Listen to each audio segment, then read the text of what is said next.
Thank you so much for tuning in to the Go Home Show. I am Cy the Guy, sitting at my now solo commentary desk. No more Playhouse Disney Paul for a while. Let me know if anyone misses him. Maybe I'll bring him back. We are going to be reviewing Raw after WrestleMania 42. If you were expecting a show that was going to blow you away, we did not get that tonight.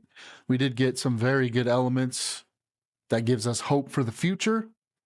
But again, WWE is at the moment, we'll believe it when we see it, man. So let's get started. Raw started off with Obafemi, which was a good choice. He came out to massive Obafemi chants, rightfully so. And they took a page out of, if you remember when Roman Reigns beat The Undertaker at WrestleMania all of those years ago, he came out the next night on Raw. He started the show. I'm pretty positive he started the show that night. And he came out. There was, quite a bit of booing. So he couldn't talk right away. He stood there. As soon as the crowd quieted down, he lifted up the microphone and he says, "This is my yard now."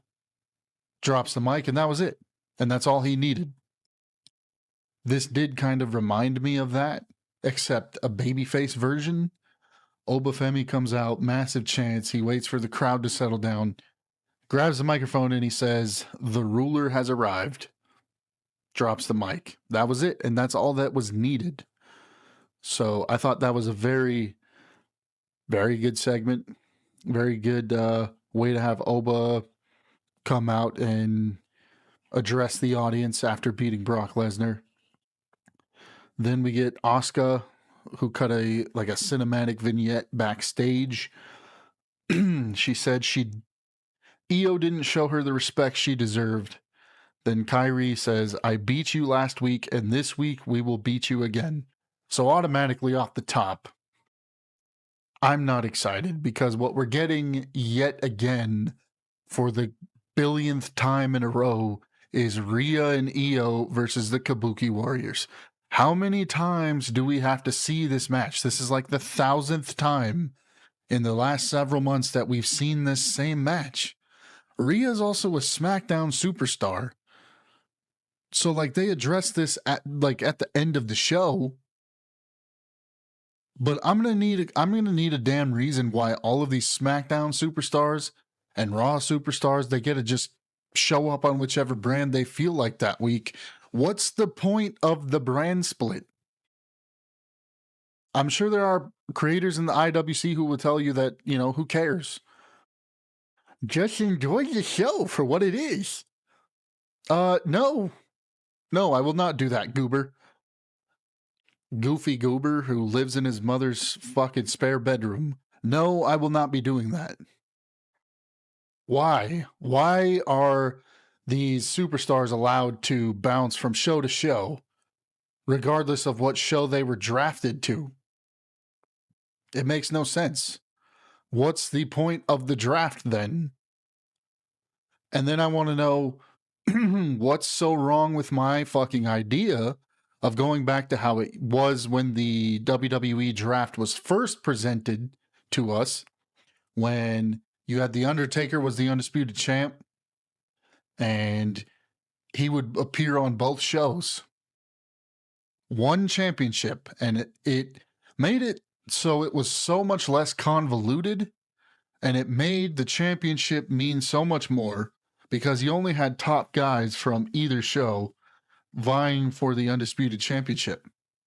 It also made it so the IC titles and the US title meant a lot more as well, because that's what the guys who weren't quite at the main event level, that's what they had to fight over.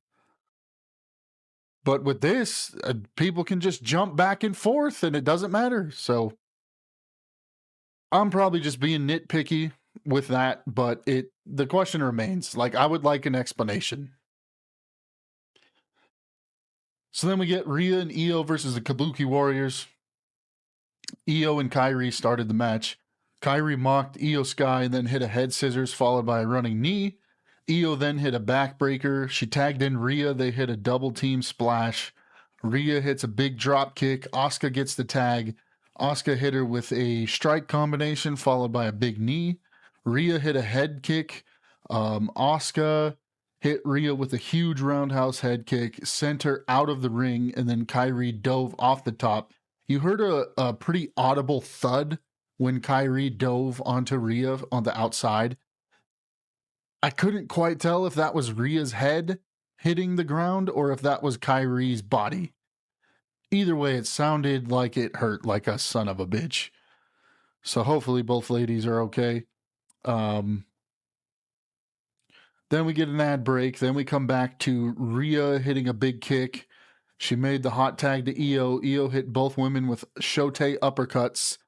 She drop kicked both women, and then she hit a bullet train attack on both of them. Head kick to Asuka for a near fall. Io tagged in Rhea. Rhea hit a razor's edge, and then Io hit a missile drop kick for a near fall. Asuka hit a code breaker on Rhea, followed by a blockbuster from Kyrie for a near fall. Kyrie ends up accidentally hitting Asuka off the apron. Rhea hit a riptide, followed by an over the moonsault for the win. It's the same exact ending every single time we see this match, too. It's always Kyrie eating the pin, and she eats both finishers. It's the same ending, same match. I'm over it. Hopefully this is the last time for a long fucking time we have to see this match. Then we get Penta, Adam Pearce, and Javon Evans are backstage. Javon says he's got next for the IC title. He's not going anywhere.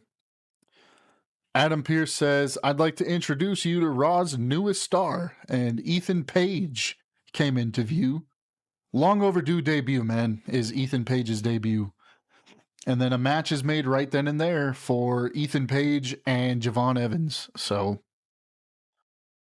I think it was a pretty good way to introduce Ethan Page. Like I said, it's kind of long overdue. NXT is hurting for stars at the moment, though, so I would be lying to you if I said I didn't understand it. But I think Ethan Page, Ricky Saints, and Sol Ruka not being on the main roster yet is a mistake. It's time to build for the future, man. It's time. You know, this is a grab the brass ring sort of moment. Except, you know, let's actually give it to people when they've earned it. But this is a grab the brass ring sort of moment, right? So Sol Ruka, Ethan Page, Ricky Saints, Oba Femi, Braun Breaker, Carmelo Hayes, Trick Williams. These are Javon Evans. These are all people that need to start getting pushed, right? And some of them, if I'm being honest, man, some of them deserve the rocket pack strapped to their back. Oba Femi is already getting it. Sol Ruka, I think, needs the rocket pack put on her. She can already do things that nobody else on the women's roster on either Raw or SmackDown could do. Roxanne Perez needs to be pushed properly and not just relegated to being some lackey in the Judgment Day. I think if you wanted to tell a story of Roxanne against Liv, I think that story is right there for the telling later on this year. Stephanie Vaquer still needs to be, you know, relevant. Tiffany Stratton on SmackDown. Like this roster is too talented with young talent for you to waste them away. It's time to start pushing these people, man. It's time. Like there's no reason that WrestleMania next year I shouldn't be getting, you know, Oba Femi versus Braun Breaker for the world title, for example. There's no reason next year's WrestleMania I shouldn't be seeing, you know, Trick Williams versus Carmelo Hayes. There's no reason I shouldn't be seeing at WrestleMania 43 Sol Ruka versus whomever for the Women's World Championship. Like, it's time, man. Push these people. Ethan Page, Javon Evans, these should be guys that you're looking at to win the Intercontinental Championship coming up here pretty soon. That's how you build new stars. I'm not saying give them the world right out of the gate. But if Oba Femi's not in the world title picture, come WrestleMania 43, you're fucking doing it wrong, man. Then we got CM Punk. CM Punk made his entrance. He got booed a little bit tonight. I don't get it. I don't get why anybody would be booing CM Punk. The guy just put on a all-time classic with Roman Reigns. He talks about his trainer and Larry passing away. Mentioned Kerwin Silfies, Derwin Coates. He said the real heroes are behind the production and are with him so often that he calls them family. He asked the audience to give them applause, and the audience obliged that request. He mentioned that those losses sting worse than losing his title. He says the crowd helped him get through all of those losses, and he knows that they'll help him get through the loss of the World Championship as well. Says he wanted to come out and say thank you. He says they'll help him get through his loss last night, and he could have reduced himself to a puddle of tears after getting cashed in on by Seth Rollins. But he stayed ready and an opportunity arose. If he didn't stay ready, they'd all be yeeting and talking to Jey Uso, who received some boos, some major boos for Jey Uso tonight. So I thought that was interesting. He says, I lost last night, but I still have a smile and a skip in my step because I'm still the best in the world. I gave it everything I had, and it just wasn't my night. I'm going to stay ready because you never know when a championship opportunity is going to fall out of the sky. And Cody Rhodes' music hits. Cody comes out. His eye looks fucking horrendous. I mean, Cody's eye looked fucking brutal, man. I don't know if I've ever seen a black eye that dark and oof. And then he also had two cuts above his black eye, one of which looked like it had been glued together, and the other one looked like it didn't need to be glued together, but it was still prominent enough for us to see it. So now you see why he was bleeding so damn much at WrestleMania. Cody comes out, which, by the way, if the guy was not ready to come out, you shouldn't have had him come out. And I say this because when Cody was out there, he was kind of slurring his words. And rightfully so. I mean, the guy's probably still concussed like a motherfucker. And you're going to have him go out there and cut a promo with Punk? To me, that's an unfair position to put somebody in.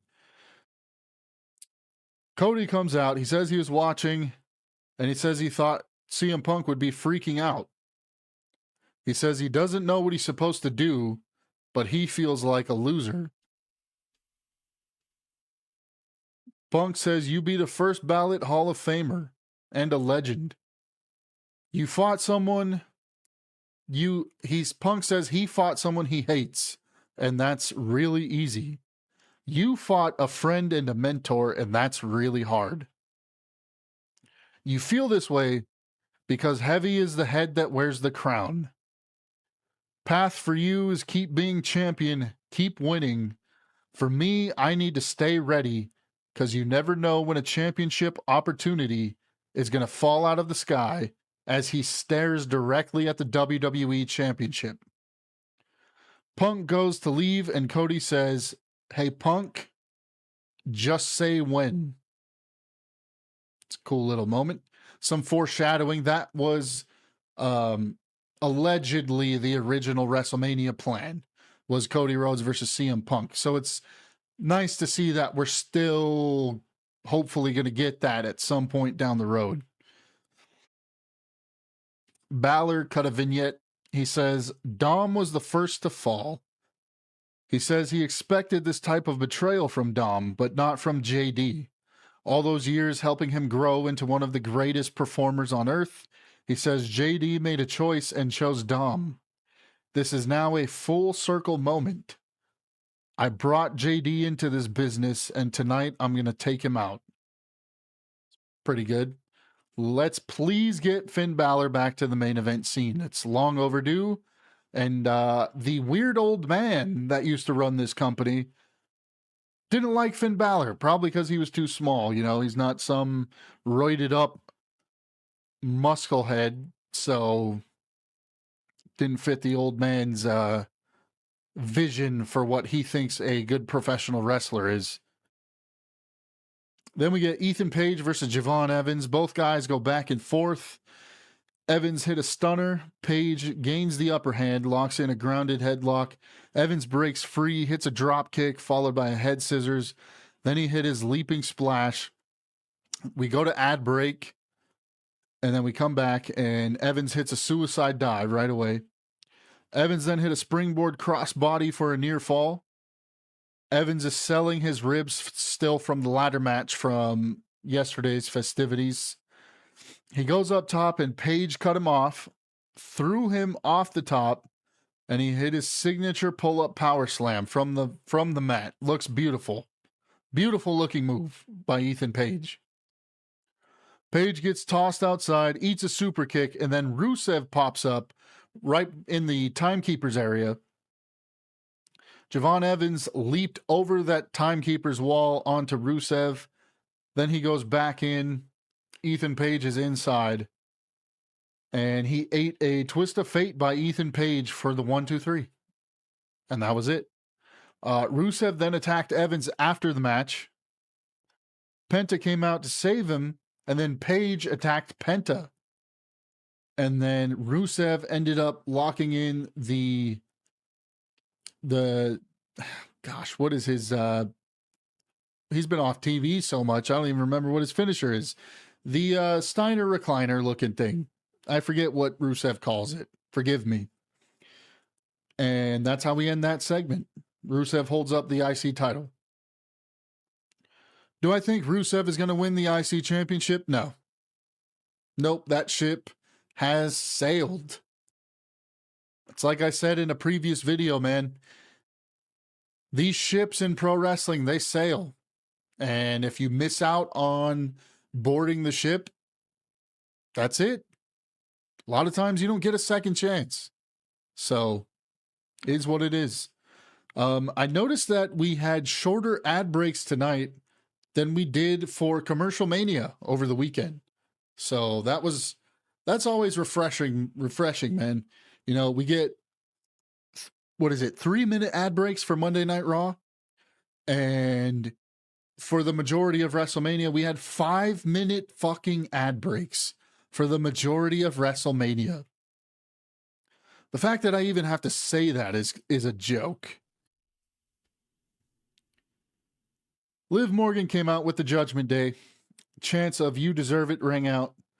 Liv says that's the smartest thing Las Vegas has said all day. She does her greatest women's champion of all time. Cringe every time I hear it. She thanks her Judgment Day family. She thanks Stephanie Vaquer and says they beat the hell out of each other. Vaquer reminded her of who she is. She's the most talented woman in the WWE. This is my ring and this is my WWE. This is my championship. Sol Ruka comes out and interrupts Liv. Sol says she's been watching Liv and she's such an inspiration. Her journey over the last decade has been fun to watch. Liv is the top woman in the division. Liv says she has some nerve interrupting her. Liv says, "You are not Liv Morgan, sweetie, and if you ever want to make it to WrestleMania, then you'll get out of my ring." Sol says she didn't come out here to start a fight, but she's damn sure not going to back down from one. Adam Pearce comes out, asks Las Vegas if they want to see a fight. Then he has Jessica Carr in tow and asks if she can handle this, and we get the match made official for right now. Sol hit a super kick after a kip up, and Liv goes for a head scissors. Sol landed on her hands and hit a drop kick. Went for the moonsault, and Liv got her knees up. Liv hit a running knee in the corner, gets a near fall. Sol face plants Liv. Liv then locks in a front face lock. Sol did a handstand and hit an X Factor. Looked like I said, man, Soul is the future of the women's division. She can do stuff in there that the rest of 99.9% of women on any pro wrestling roster can't do. So trust me, when we get Sol Ruka versus Io Sky, which is a match I would say for WrestleMania for the women's title, it's going to be a fucking banger. Trust me. Then we get an ad break after Sol hit a moonsault to the outside. Come back and Liv hits 3 amigos, but Sol reversed the last one, and both ladies traded shots. Sol hit an uppercut followed by a German suplex, missile drop kick, running knee to the face for a 2 count. Sol jumped off the top and Liv caught her with a code breaker in midair for a near fall. Sol reversed Oblivion. Liv went for Oblivion and Sol did a handstand cartwheel to get out of it. Looked really smooth. Everything she does looks smooth, right? Like it's kind of like Javon Evans, like where they're super athletic so they can do all this stuff that you're not used to seeing, but it looks smooth. It doesn't look out of place and it doesn't look, they don't botch it really because it's just natural. Sol hit a moonsault on Roxanne and Raquel, who were on the outside. Zarya comes out, who Sol has a match against tomorrow on NXT, and she hit a spine buster on the floor. Sol makes it in before the 10 count just to eat an Oblivion. 1, 2, 3, that was it. The match was great. Sol is, like I said, is the future of this division. Liv Morgan is great. The issue I have is you booked yourself into a corner by making this match tonight, for one. For two, having a star lose their Raw debut is not always the right way to go. And in this instance, sometimes it works, right? Like John Cena losing his debut. Sometimes it works. This is not one instance that I was a fan of it. I don't think we should have had Sol Ruka lose in her Raw debut, but I digress. She's the future of this division regardless. So hopefully WWE understands that and we get these new stars. We get them rolling, man. Vision comes out. Paul Heyman says his favorite part of WrestleMania has always been expect the unexpected. He said there was a moment that will always live in his mind. He says the bitches in the truck, the production truck, still have Brock in the now section and not in the forever segment of the signature at the start of the show. He says he will forever be the beast and a badass, and that beast's name is Brock Lesnar. Thank you, Brock chants rang out. Paul says, let's discuss the now. There is a tag team resurgence thanks to Austin Theory and Logan Paul. No. No, the tag team championships on both shows are fucking worthless because WWE doesn't care about tag team wrestling. Which is partially why tag team wrestling is basically just a lost art form in the landscape of professional wrestling. AEW has some tag team wrestling because of teams like the Young Bucks and FTR who keep that magic of tag team wrestling alive.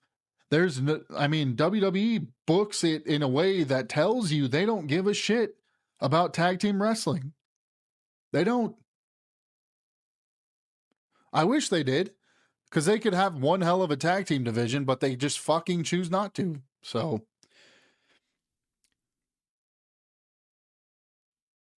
then Paul Heyman says, we're going to now hear a personal message from Logan Paul. Logan takes the microphone, gets booed out of the building, of course. Logan says the only reason that the Usos and LA Knight won at WrestleMania was because of the backstabbing weasel, I Show Speed. He says he's sick of these YouTubers coming into our business and thinking they can do what we do. He hates these outsiders. Wow. You don't say. Interesting.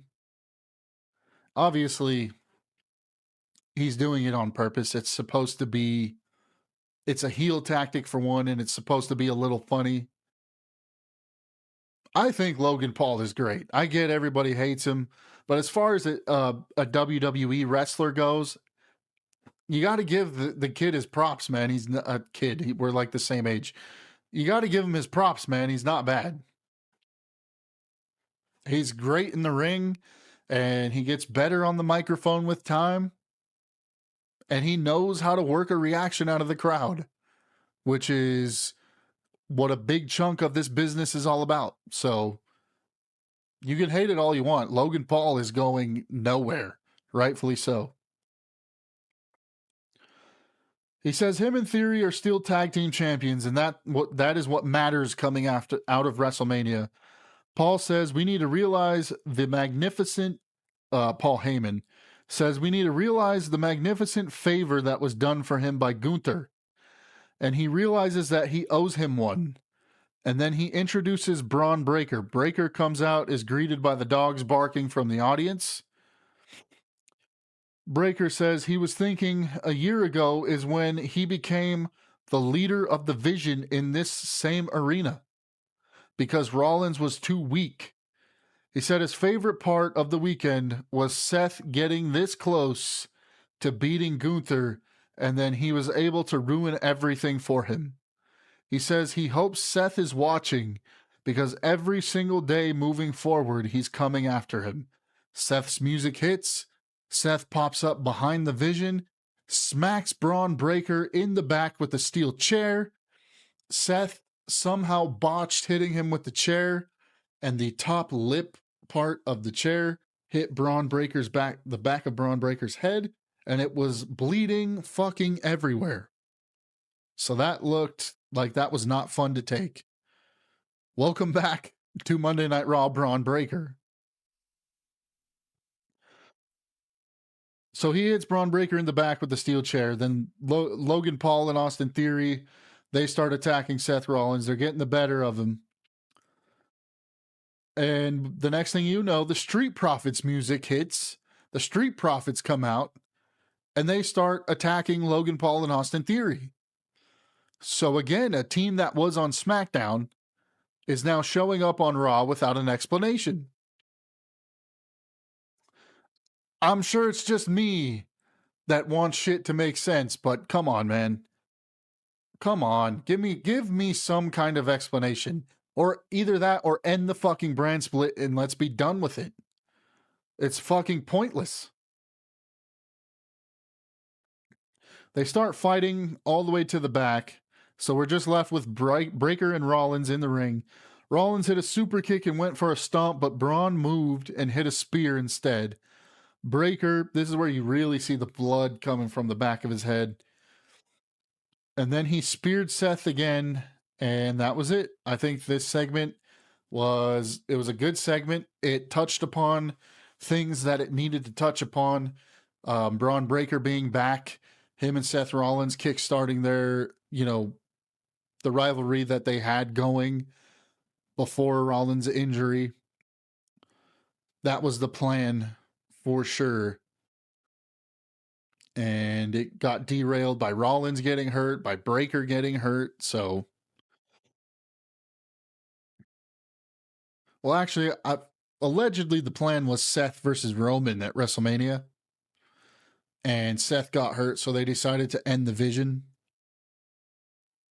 So, but nowhere to move but forward, man. So we're moving forward with Breaker and Rollins. And it was nice to hear Paul Heyman mention the favor that he owes Gunther, even though it's a rehash from last year. And I know these smart marks that watch IWC podcasts like mine and like some other creators who are a lot bigger than I am. I know you think that way too. They're just rehashing this from a year ago with the whole favor angle. So then we see JD in a vignette, JD McDonough. He says, him and Finn were supposed to be family. Finn has changed so much, he doesn't even recognize him anymore. He says he walks around the clubhouse talking down to them. And JD says, "What about me and the 20 years we have? People have been asking, how can I do that to Finn? It was easy, and I'd do it again. The brother that I once loved is dead." And then we go to commercial. Finn started with a clothesline. Finn looked like the Prince Devitt version of Finn Balor. He looks great. Started with a clothesline over the ropes, tossed JD McDonough into the crowd. They brawled a little bit in the crowd. Then they came back around to the barricade. Then he clotheslined JD over the barricade back into the arena. And then we get back to the ring and the bell finally rings. JD gets the upper hand. Chance of bobblehead ring out. That dude does have a big ass noggin, man. Finn goes for a coup de grace pretty early. JD moved out of the way and tosses Finn to the outside. Then we go to commercial again. See, this is where I understand we're going to have commercial, man. I understand we're going to have ad breaks. I get it. Maybe not, an entire 5 fucking hours of them like we got for WrestleMania. That's a little ridiculous. I think the IWC would agree with me on that. I understand we're going to have ads, man. I get it. A big chunk of this issue, though, is where we place the ads in the show. And something that absolutely makes it such a difficult watch is when you have an ad break, then we start a match. 2 minutes into the match, we go to another ad break. Stop doing that shit, man. It's on Netflix now. You can't tell me that we don't have more control over where the ads are placed in the fucking show. Stop doing that. The production value when you go to an ad break right before we start a match, then we start the match, so we hunker down as an audience and we're like, okay, now I can relax and watch this match. 2 minutes in, we get another fucking ad break. It totally takes us out of the mood to watch the match.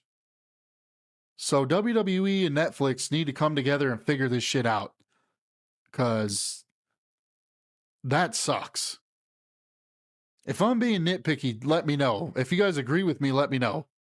I would hope that a majority of the IWC would agree with me. Get better fucking ad placement. It's not that hard. It's on a streaming service. It's not on live TV now. So then we come back from the ad break. We notice Balor is bleeding from his mouth, possibly his nose as well.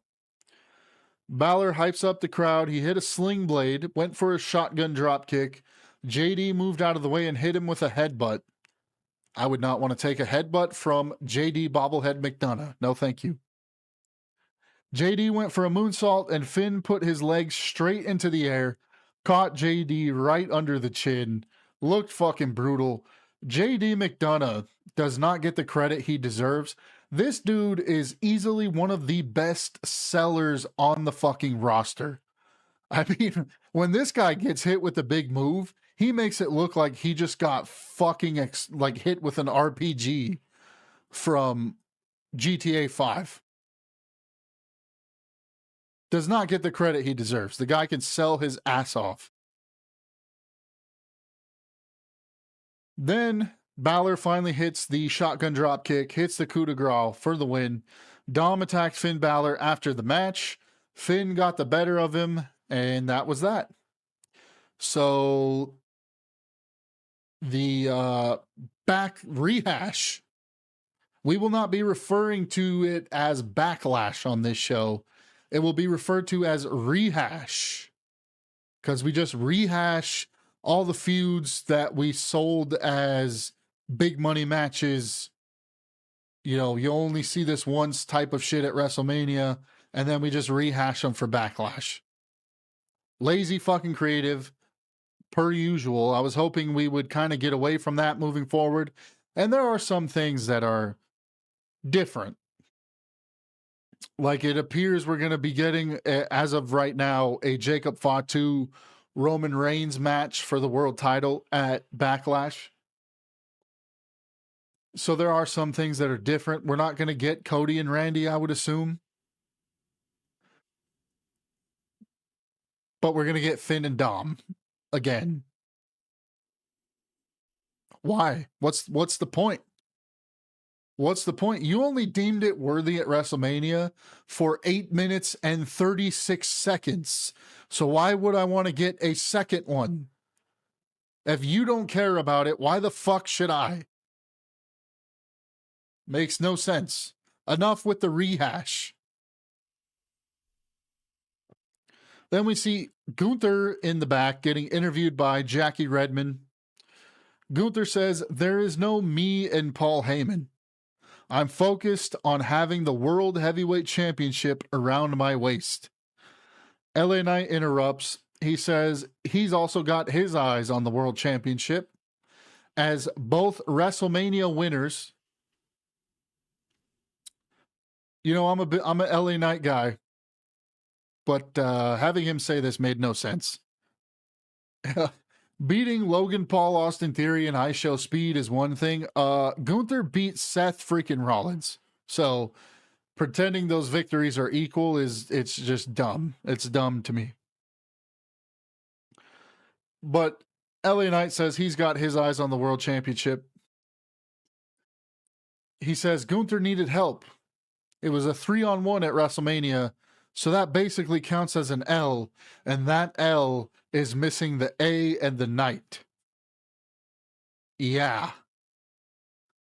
The guy is so fucking good I'm sorry. The guy is just so fucking good on the microphone. When he is on, man, he cuts a promo like it was.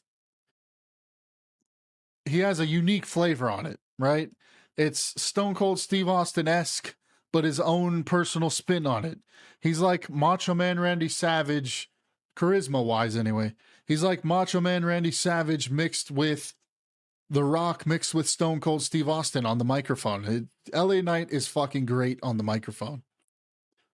The fact that this company decided to fuck him over and not give him a world title shot, a run with the world title, but we got Jey Uso with the world title, and he stayed in that title picture way too long. But LA Knight can't get up to that level, right? I don't know what LA Knight did to Triple H, but you gotta fucking get over it, man. Then we see Roman Reigns arrive. He walks through the arena into Gorilla. The Usos are waiting in the Gorilla room, and Roman ushers to them, come on with me. Let's go out there. So they all go out there. He says, "Las Vegas, acknowledge me." He said he was going to talk business, but he saw his cousins and figured he'd talk family business first. He says he misses having their full trust, and he misses having their love, respect, and admiration. He says they are weak like this, spread apart. He says your main event, Jey Uso, and you have washed rappers running their mouth to you.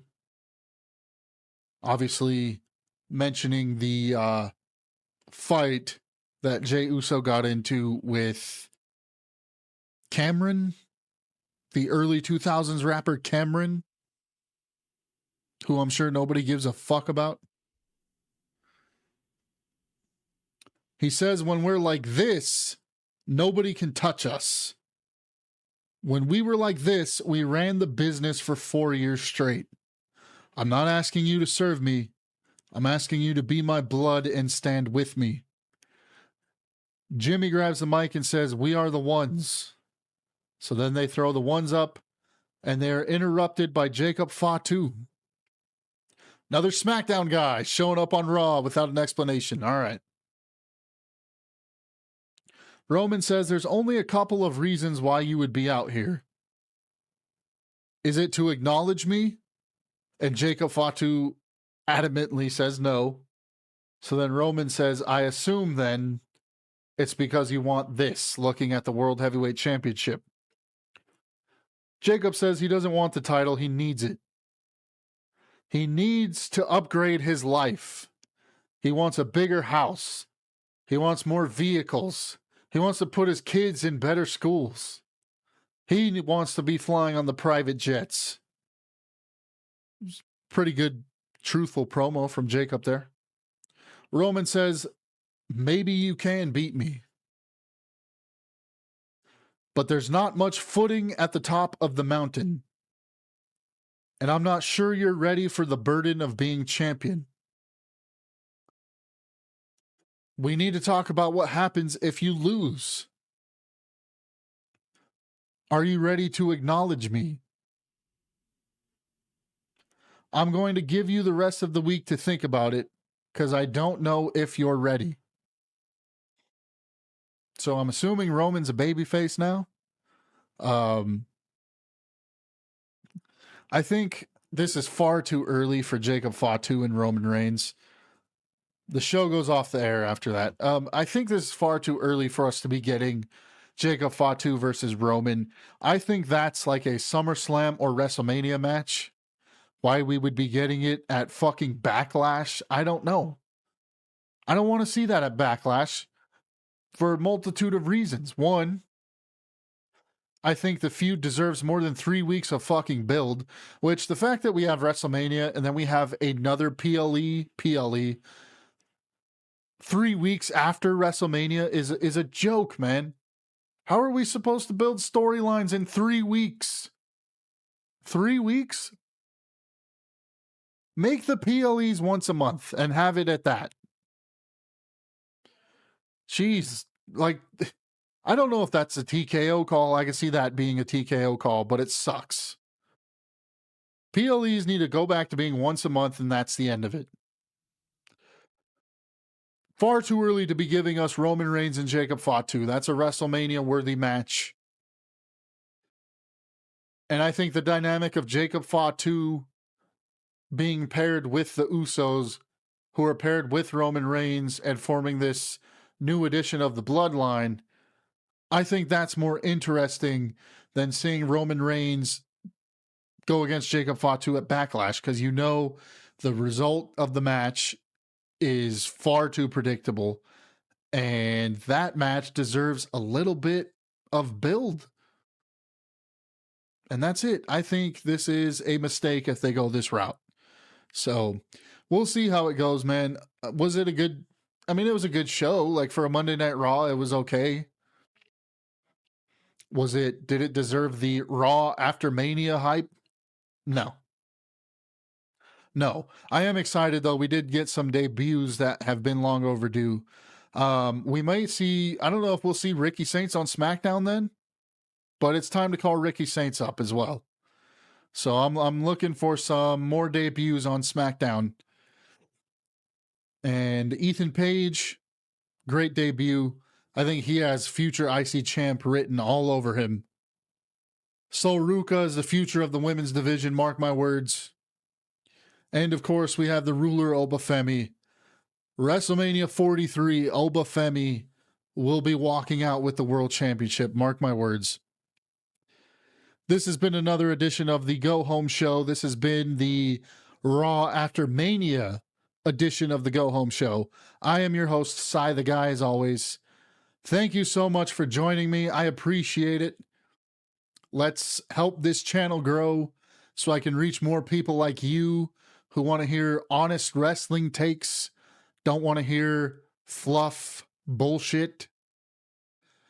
Like, subscribe to the channel, hit the bell for notifications. Comment your thoughts down below. What did you think about some of these new directions that WWE is heading in? What did you think about the debuts of some of the younger talent? Let me know down below. I will respond to every single comment I get.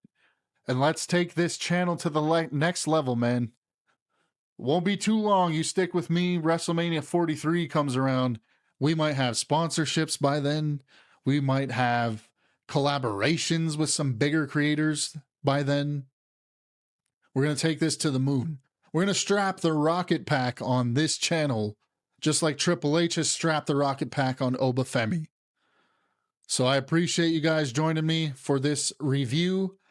And I will see you probably Thursday morning for Dynamite.